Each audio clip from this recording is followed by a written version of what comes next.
Zalcada, going places. Okay. If I can hear you correctly, you are asking for my take on the whole Naira redesign Pisma, abi? It's funny you'd mention that because a file just arrived my desk today containing an inquiry into the whole situation. You see, the thing is, it's multi-layered, similar to the Russian doll that when you open this, it reveals this, you open this, it reveals that.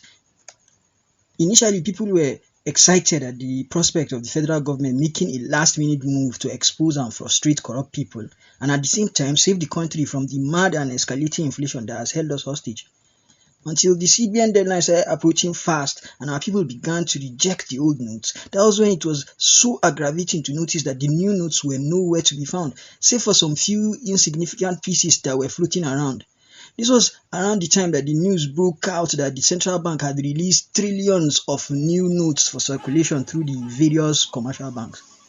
This was also again when the news now hit us that those commercial bank managers were now hoarding the new notes and selling them to the same corrupt people that the policy was made to expose. It was more like an odeshi from those corrupt people to the federal government, and in turn, it was the masses that were suffering from the consequences of inaccess to cash. Imagine these people though. Then suddenly out of nowhere, our politicians just sprung out like some Marvel Avengers and started fighting for the masses.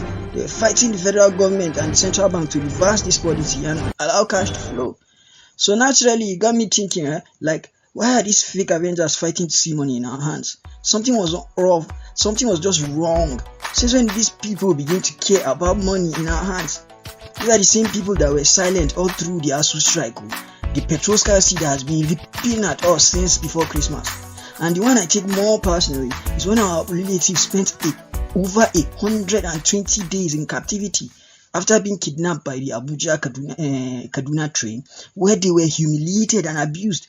In fact, I watched with my own eyes a video of them being flogged in the jungle by these bandits. So where was the voice of these lousy politicians back then to sue the federal government for us? Where were these fraudulent Avengers? I mean, the supper has been real. The supper has been very bloody and unforgiving. Where were these people? Why are they fighting for us now, Pico? The answer is so damn simple. They have stacked up old notes to use for vote buying when the election comes, and this policy will not allow that to happen. Some of them are even the financiers of the banditry and terrorism that has gotten a strong hold of our nation right now.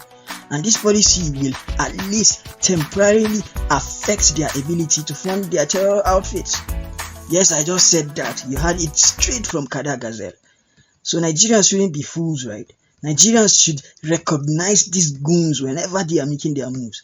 I mean, I wish the Avengers to win and get the policy reversed, only so that the masses can benefit from the amounts they have stacked up for the election.